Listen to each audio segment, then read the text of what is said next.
Well, that's all, folks. 82 in the books.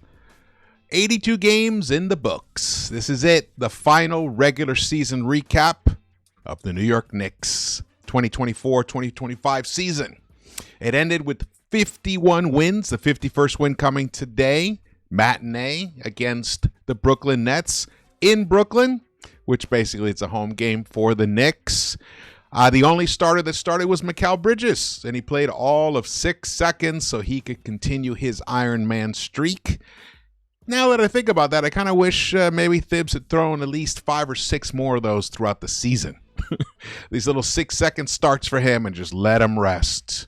You know, maybe he can bring his pajamas, bring a little cot next to the bench. He can take a nap and relax because that man needed rest this season.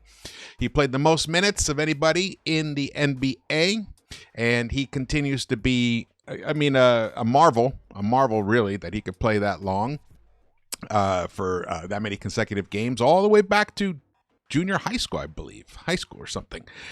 There's a lot to talk about here. The final game of the season is in the books. The Knicks wrapped up the third seed. They wrapped it up the night before because the Pacers lost. They will be facing the Detroit Pistons, who they lost the season series to and lost recently, just on Thursday night to them. They're 1-3 versus them. They won the first matchup in the season, but the Pistons were a different team way back then.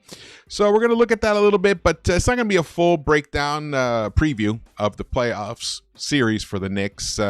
Going to have some shows throughout the week, and we'll have a guest on. Lee Escobedo will be on with me, so that will be exciting. You look for that. Man, just what a crazy year. Definitely have some thoughts, some summation thoughts about how the whole thing went, and what can we expect to happen coming up. Let's get to it. New York Knicks defeated the Brooklyn Nets 113-105, and it was basically an emptying of both benches. And the New York Knicks needed to put back their better players to secure this win. Shamet was unbelievable. Deuce played a good game for him. Campaign delivered 21 points. Shamet was the high with 29 points himself. And as we move forward here, look at this. This is the standings right now. I think these are the final standings. I believe everyone's played all 82 right here. Yep. The New York Knicks finished in third place with a .622 winning percentage. One game in front of Indiana, who closed very strong. They got off to a rocky start this season, but they have closed very strong. And Milwaukee finished fifth, and the Detroit Pistons sixth, with Orlando and Atlanta facing each other in the play. And actually, let's look at the bracket. Let's go to the bracket. Here you can see right now, battling for the 7th, 8th seed will be the Magic and Hawks. If whoever the winner of that matchup gets the gift of playing the Celtics in the first round, and the loser goes into a battle with the winner of the 9-10 game, which is the Bills and Heat. The Bulls and Heat. So that battle, Bulls and Heat, that'll be interesting. I think Bulls are actually going to come out of that. So then it'll be Magic and Bulls. I'm picking the Bulls. Honestly, I'm picking the Bulls to get to face the Cavs. But if the Magic do, that'll be an interesting battle. The Magic have a great defense, and they should be able to. Actually, I would personally rather have the Magic play the Cavs there in that first round, beat them up a bit, in case the Knicks do somehow miraculously get past the Celtics in that second round. Because look, it's a reset. Season begins anew. All the 0-for-14 records and all that stuff out the window. I remember Thibodeau's first season as a coach that took this team into the playoffs. The Knicks had swept the Hawks 4-0 in the regular season, and we all know what ended up happening. They went 1-4 and got gentlemen swept in that first round, and it was embarrassing. So anything can happen. Anything can happen in the playoffs. Guys can go tremendously cold, and guys can get sizzling hot. Speaking of sizzling hot, though, let's get to this man, Landry Shamet.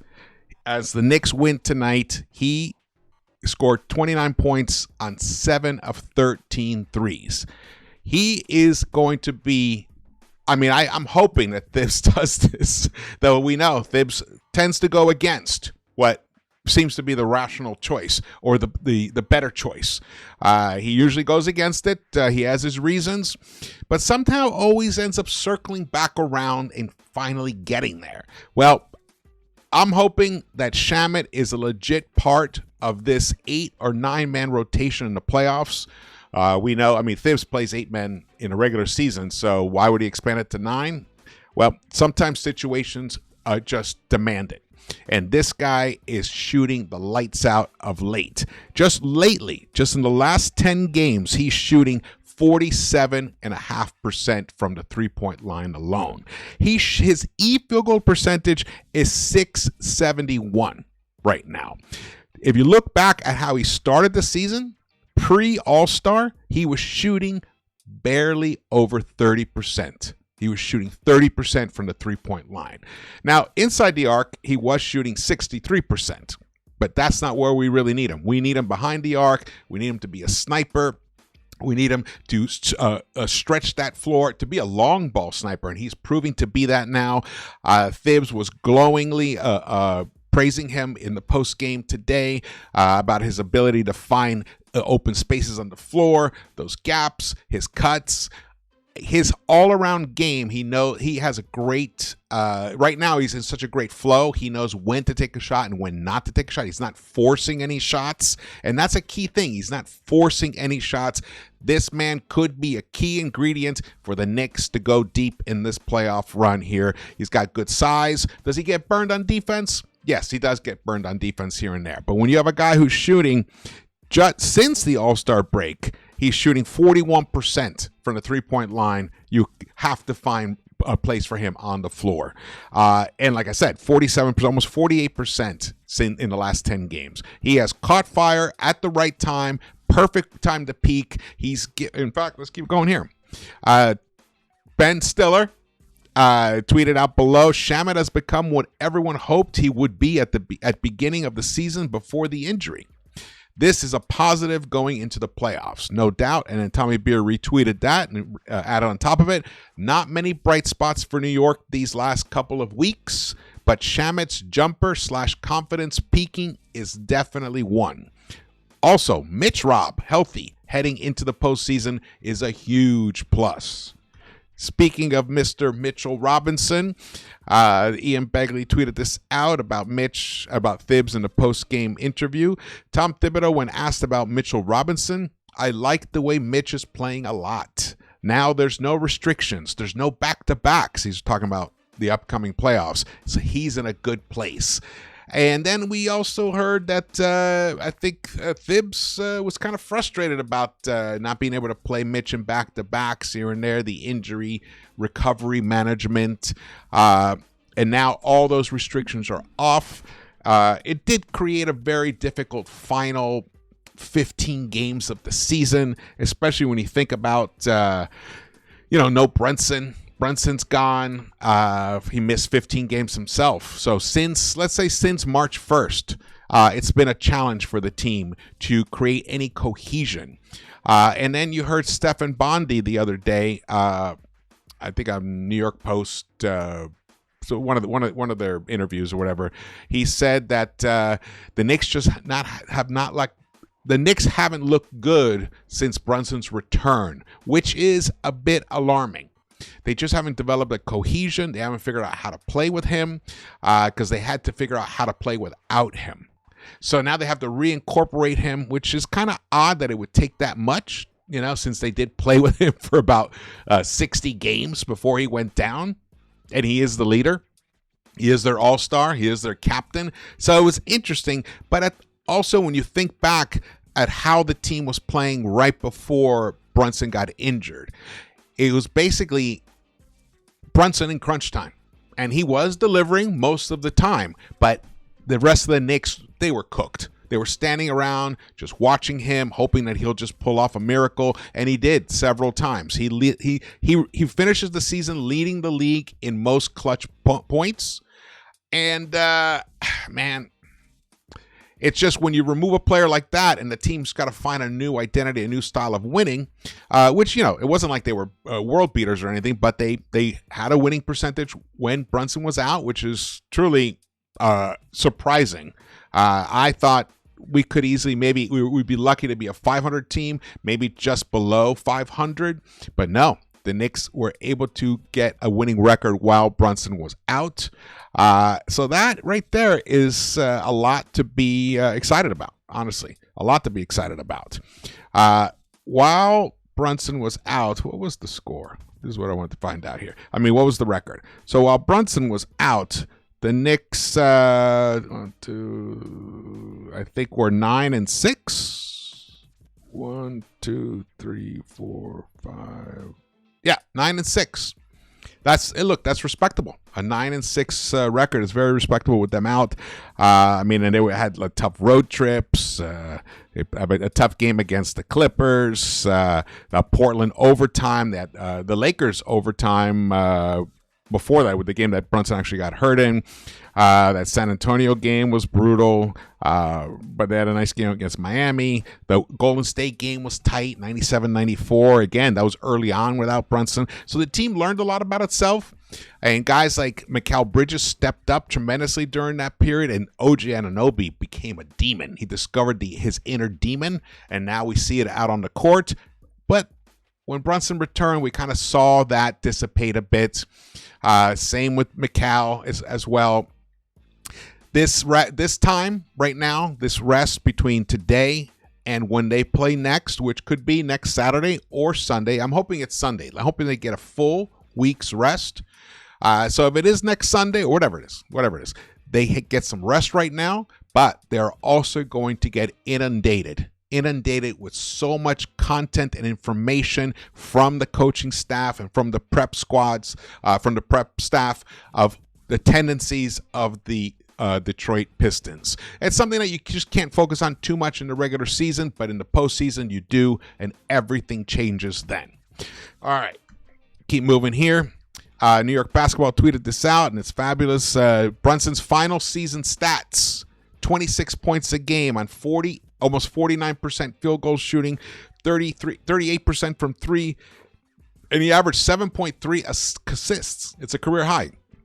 First Knick to finish top 10 in both points and assists in 62 years, according to Mike Breen on the MSG broadcast.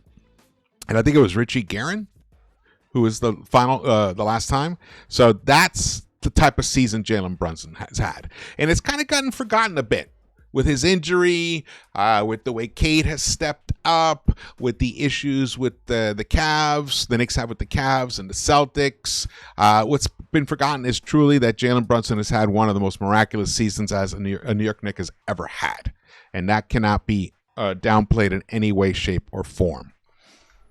All right, let's look at some of these stats. I don't have highlights for you. There's no this game. There's no reason for highlights. Let's look at some stats, and then we're going to go talk about what's to come with the Knicks. You can see PJ Tucker got the start tonight, and he looks fat. I got to say, he looks like Fat Tucker out there. He hasn't played in over a year. I'm glad he got some minutes. Get him out there. You never know. He might even see some floor time during the playoffs. I highly doubt it, but you never know. He played 29 minutes. Precious Achiuwa played 33 minutes. He had 18 points, but he had 18 field goals. And honestly, he played after the first quarter, he was horrific the rest of the game. It's shocking to see a player who basically is using a meaningless game 82, to play himself out of any chance that he might see some floor time in the playoffs. That probably was the final game we'll ever see for him, unless there's some injuries or some foul trouble or some major blowouts in the playoffs. That probably was the last we'll see of Precious Achiuwa. And those air balls, those awkward flicks, floaters, I won't miss at all. He can only get 9 rebounds too in those 33 minutes. With 9 rebounds is good, but no one else is out there rebounding.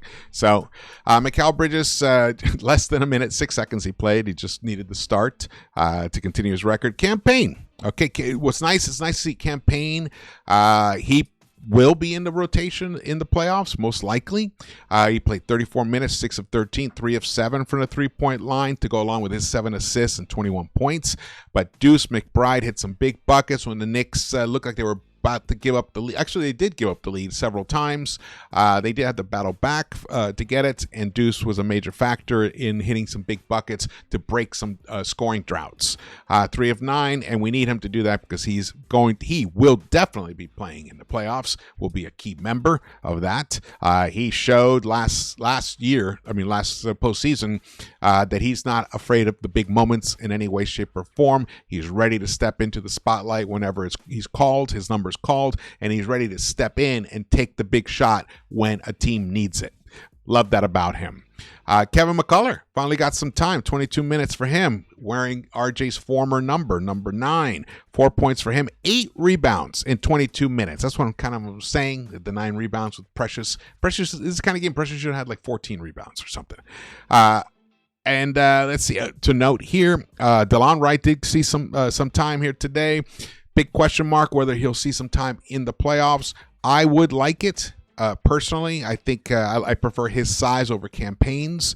But if it's scoring punch you need from off the bench, Payne obviously gives you that. But if you need some defensive prowess, you need to get some stops, DeLon Wright might be the choice then. Landry Shamet, 40 minutes, 9 of 17, 7 of 13 from the three-point line. Even got a couple of rebounds, 20 to go with his 29 points. I love the way he's playing right now. Beautiful. Tyler Kolek and Pacom Dadi even got some minutes today. So that's good for the Knicks. The Knicks shot 38% from the three-point line on 42 attempts. That is something I'd like to see happen in the playoffs. The big squad do that. The starters and the rotation do that. That's the kind of level of three-point shooting I would like to see. Here are the plus minus. You can see Tucker was a minus 18 and Precious a plus 19. Payne a plus 17. Deuce a plus 10. McCullough a plus 15 for him. And Landry Shamet a plus 12. All the key guys gave you some good plus minutes today. I keep saying tonight. Such a habit. The Brooklyn Nets, Watford showed that he definitely deserves a place in the NBA. I like the way he just was taking guys off the dribble, going right to the hoop. He delivered 20 points on 8 of 12 shooting, even hit 1 of his 2 3-point attempts. Wilson, Mr. McCullough's former teammate from Kansas. He played 38 minutes, very efficient, 18 points. But I thought often he shied away from shooting, which is kind of interesting. Claxton, 12 points for him. And this guy, Tyrese Martin from UConn, finished with 20 points. Also showed some interesting hops. Keon Johnson, who I think was originally a Knicks draft pick and got traded away on draft night. 14 points for him. And Timmy, making a return. Mr. Gonzaga, 11 points, 4 of 11. Did not have a good three-point shooting day for him. 1 of 6 overall. We'll look at the team stats right here. Brooklyn shot well. 51%. Both teams got off to a blazing hot start in that first quarter. Neither team could miss. But they only hit 34% of their three-point shots, so that ended up costing them in the end. And they cannot really hit free throws either. So 17 of 25 there. Knicks were amazing at the free throw line. 23 of 26, 88.5%. That is a key, also another key important stat to look at for the playoffs.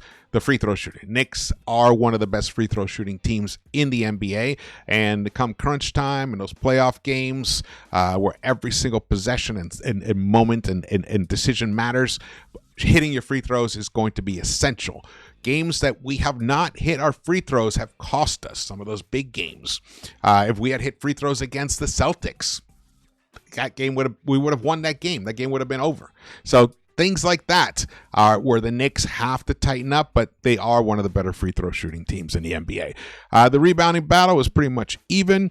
Assists, Knicks got 27, 21 to Brooklyn there. 10 steals for the Knicks. Beautiful.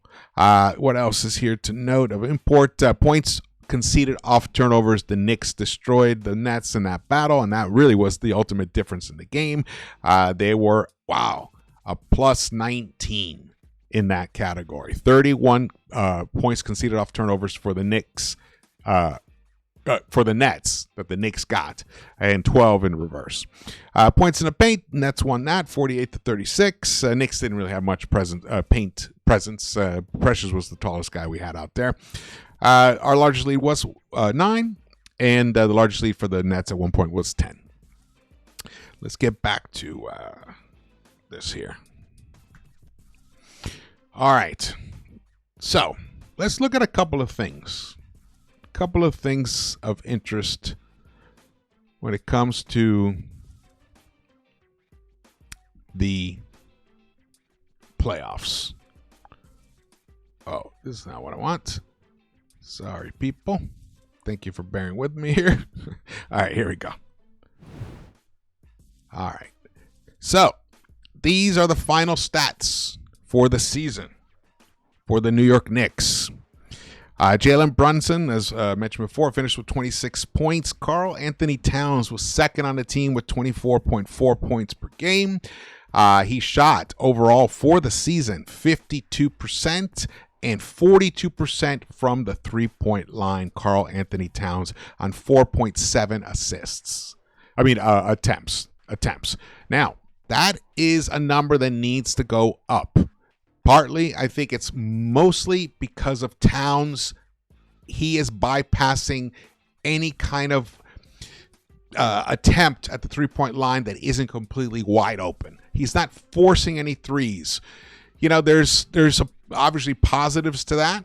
But I think in general, when you have a guy who's this good a three-point shooter, it's mostly a negative. Now, it could also be because he has just gotten a little tired and cold since the All-Star break. Because when you look here, he's shooting, his 42% three-point shooting has dipped down to 38.1%.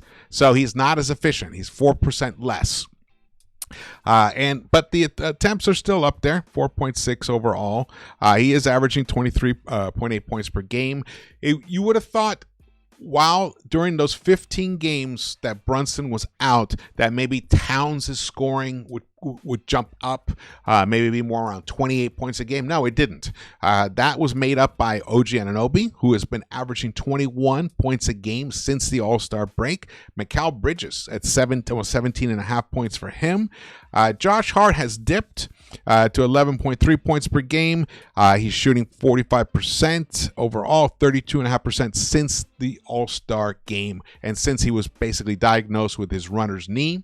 So him getting rest is going to be fabulous because he definitely hasn't looked like his former self. His ability to grab a rebound and go coast to coast and finish at the other end has been compromised. He can still do it to a certain extent, but against those better teams and those better defenses, smarter defensive players, he struggles more. And he's not able to finish over them now like he was in the beginning of the season. So he needs to adjust his game a bit for what he is now, and he needs to stop being so allergic to shooting the three-point shot when he is wide open. I know, Josh, you can make that shot even if it's not to beat a buzzer. So, and you also seem to crank your game up when the intensity demands it, like playoff intensity. You did it last year. Your three-point shooting percentage went through the roof, and I am hoping you can repeat that again this season, for this playoff season. Because when you look at his whole year stat, this is the whole year. He was shooting 52% overall, 33% from the three-point line. Not fantastic three-point shooting numbers, but at least he makes it 1 in 3 when he takes the shot. When he's wide open, he's got to take it. Now his field goal percentage is down to 45%. So you can see overall efficiency has dipped for the entire roster since the All-Star break. And a lot of that, I'm telling you, I know. I mean, if you watched my previous video, you heard everything I had to say about Thibs and his management of this team and the minutes. But this is the net result. Are they cooked now going into the playoffs? Well, it definitely felt like they were. Now, does that mean they can't get reinvigorated for the playoffs? Not at all. Not at all. There's plenty of time. And also there's the competitive spirit that these guys have. They're going to rise and meet this challenge. I just know, especially a team with a guy like Jalen Brunson as their captain. Brunson has been to the Western Conference Finals. He led this team last year. He was one busted mitt away from getting us to the Eastern Conference Finals, getting the Knicks to the Eastern Conference Finals. If he hadn't gotten hurt, I do believe we would have beat the Pacers in that game. He rises. He rises to the challenge to playoff intensity. He will, I definitely be a guy that I depend on in the playoffs. Now, Karl-Anthony Towns, can he, return to what he was last year, like the way he played against Joker in that final game against the Denver Nuggets when the Timberwolves eliminated them? I think he can. I think he can. I think he has it in him. Sometimes there's so much going on in your life, and these are the dog days of the year, and the Knicks have been firmly in the third seed for quite a long time. So, it's hard to, really get yourself juiced up for these games at this point, especially when it's like back-to-backs, and you're not playing your full squad. And we really have barely seen much of Mitch and Cat together on the floor, so I'm expecting to see more of that in the playoffs. And I will be talking about the starters in a second, who should start in that playoff series. But guys like OG stepped it up. Mikal stepped it up. And then the rest here is going to help them tremendously. Like I just talked about Josh Hart. It's going to help him too. Miles also amps up for the playoffs. Landry Shamet, I'm not sure about him in the playoffs, but the way he's going right now, he's on a heater. And Payne, look, he's dependable. He has playoff experience. He's been to the finals with that Phoenix Suns team along with Mikal. And I think even Shamet. Wait, wasn't Shamet on that team? Not sure. And then we have Mitch Robinson right there. He is Mitch. He's like, having Mitch healthy on this team right now makes all of the difference. All of the difference right now. Let's look at the net ratings here for the team. So pre-All-Star game, Campaign was leading with the net rating with 10.7. Deuce was at 9.1. Look at the defensive ratings: 110, 111. Those are decent numbers. 112.8 starts getting up there. 111 is good, is decent. Look at 8.8 for Towns, 8.4. This is back when the Knicks offense was just sizzling hot. They had offensive ratings in the 120s for most of the players, especially the starters. Anybody key member of the rotation was 120. Only Josh Hart was at 119.5. So that's when things were rolling along. But since then, it's been a different story. Here it is since the All-Star break.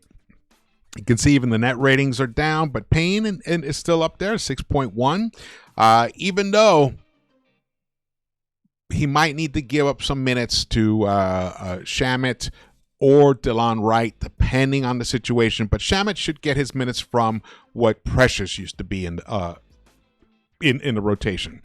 You can see the defensive ratings have all got dropped here. Lower, but the offensive ratings. Not a single Knick player with 120 or above in offensive ratings. And that, again, comes down to just lack of cohesion, missing key players, Brunson gone for 15 games, and just exhaustion as well. But this is a promising sign right here. And then when you look at the team stats overall, so since March 1st, the New York Knicks have the 9th best rated defense in the NBA. That's right. In case you thought you weren't seeing that correctly, putting it right here. Here it is. The Knicks now have the 9th best defensive rating in the NBA. Here it is. 111.2. That's considerable amount of games. That's 23 games since March 1st. And that also includes 15 games that Brunson did not play. Now, is that why the defense got better? Possibly. But the net rating did not. Net rating is 2.3. Not that exciting. That is only good enough for right in the middle of the pack, 2.3. And then when you look at our Detroit boys, since March 1st, they're up to 4.6, which is where the Knicks have been at around most of the season. So it comes down to more. Can the Knicks with Brunson back and now Mitch added to the roster and a couple of guys with some more rest, much needed rest, can this Knicks team recapture the magic of the offense from the beginning couple of months of the season, the first, let's say, 3 months of the season, and combine it with this new developing defensive intensity that they've been creating since March 1st. That'll be the key.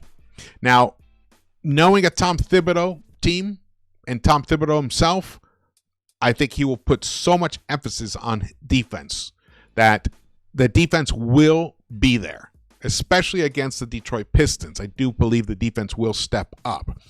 The question is whether that offense will click in time. So, or will it revert back to more ISO type ball with Brunson and Cat just giving them the ball and let them try to work their magic? Or will they be sharing that ball? Sharing is caring.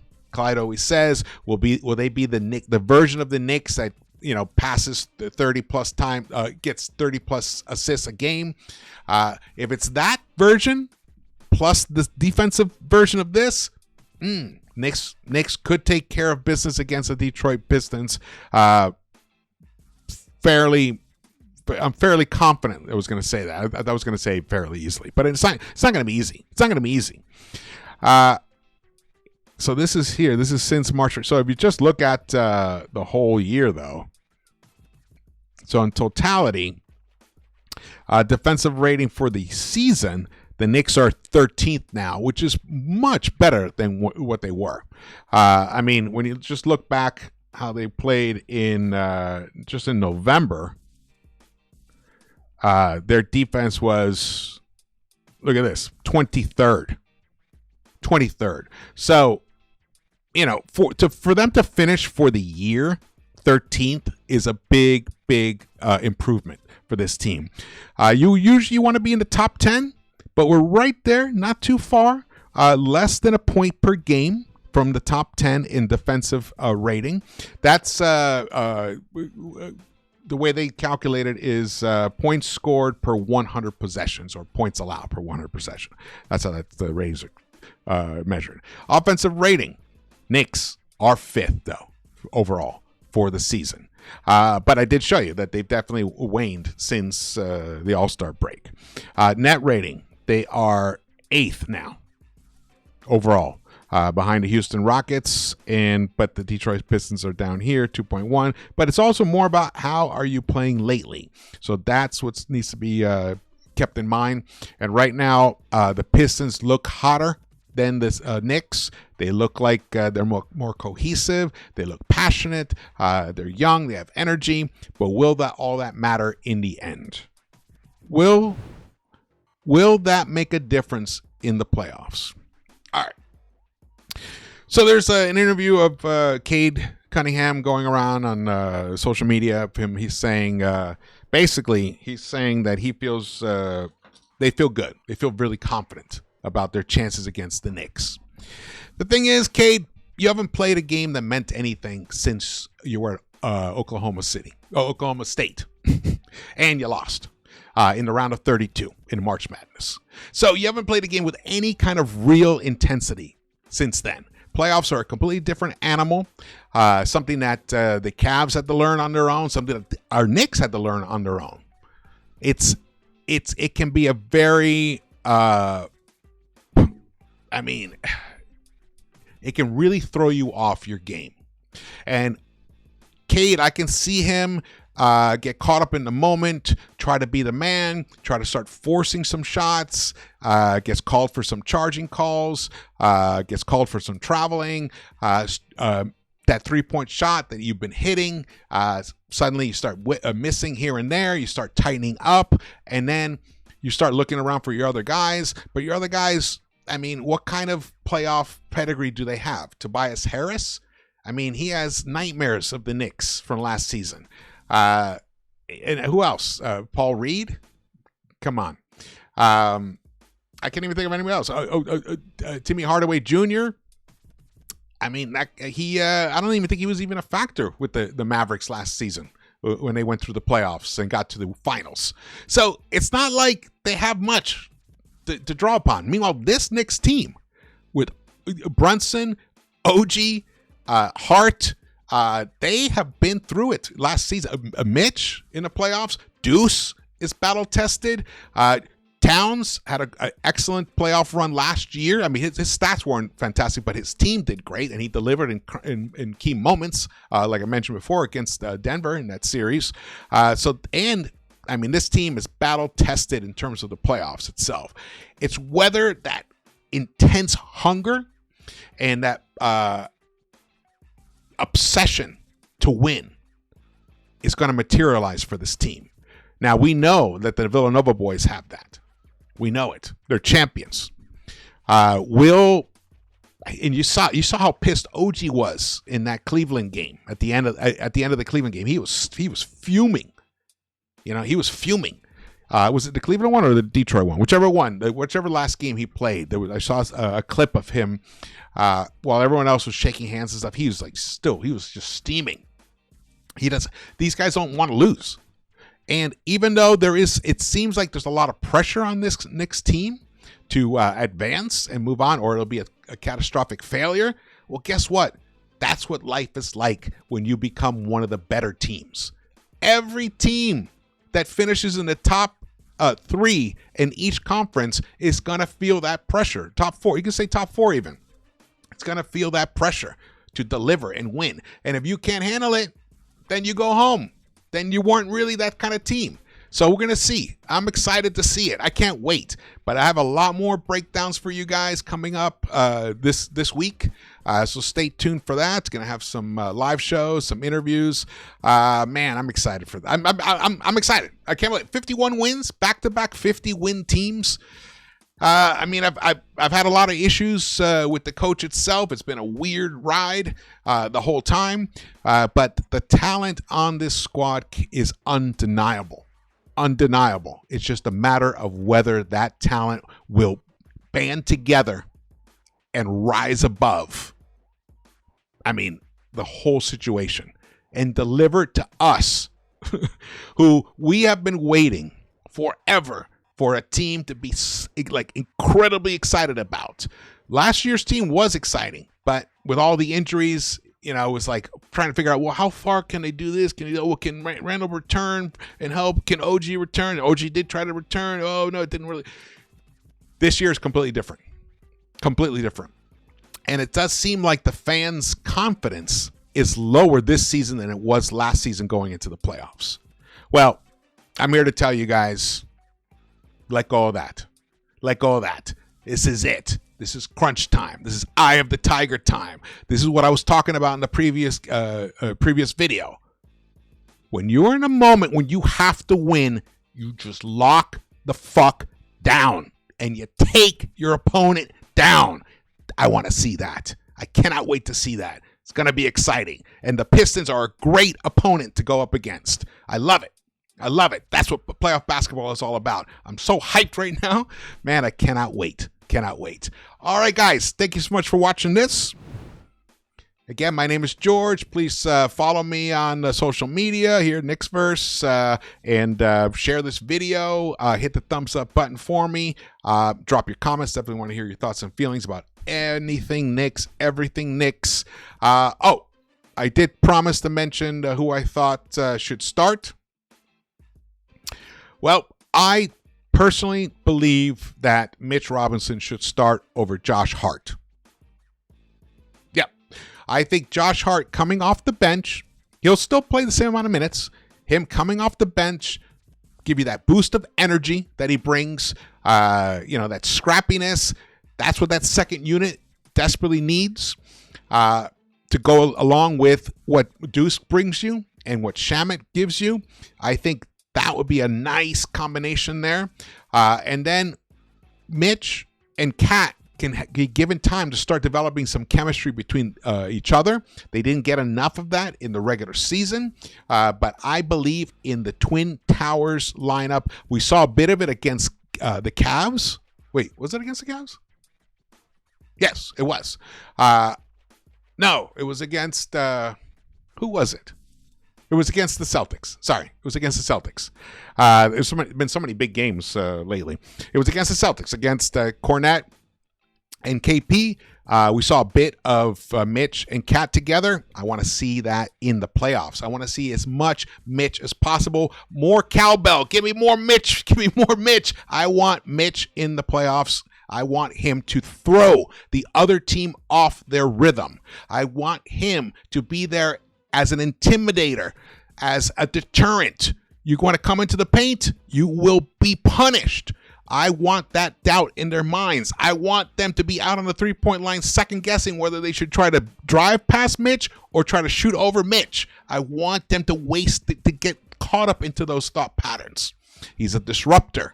And that's what the Knicks need. That'll be the biggest key ingredient to help embolden the entire Knicks defense. And then you have guys like OG, who's like a free safety out there, just coming out and just swatting balls, just diving through the gaps, getting steals.